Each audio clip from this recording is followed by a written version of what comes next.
Hi, David Elgo, Why I Teach. Teaching was never on my mind when I got out of high school. I went to a JC and got lost in the system. I finished and got a 2 year degree in accounting and got married and had children, but really felt unfulfilled in my job. When my kids began playing sports, I coached and really enjoyed teaching kids the fundamentals of sports and how to be a team player.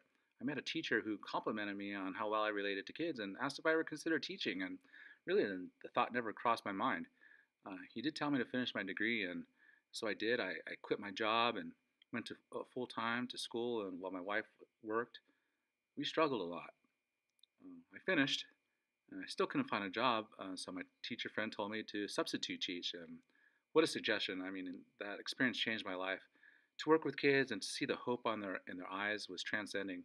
Getting my degree opened doors to find my true calling, I believe.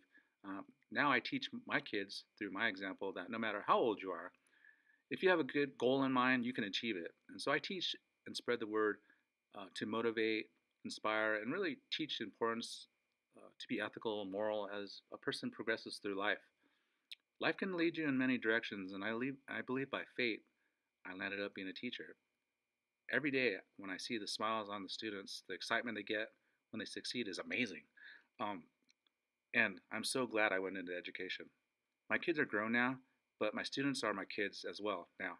I treat them as they were my own for the 10 months that we share a small portion of our journey in life together. I'm not a true fan of UCLA, but I'm a fan of John Wooden, and I read a poem a long time ago while I was going to school still, and it really touched me, and so I want to share this. They asked me why I teach. They asked me why I teach, and I reply, where can I find more splendid company? There sits a statesman, strong, unbiased, wise, another later Webster, silver tongued, and there a doctor whose quick, steady hand can mend a bone or stem the lifeblood's flow. A builder sits beside him. Upward rise the arches of a church he builds, wherein the minister will speak the word of God and lead a stumbling soul to touch the Christ. And all about a lesser gathering or farmer, merchants, teachers, laborers, men who work and vote and build.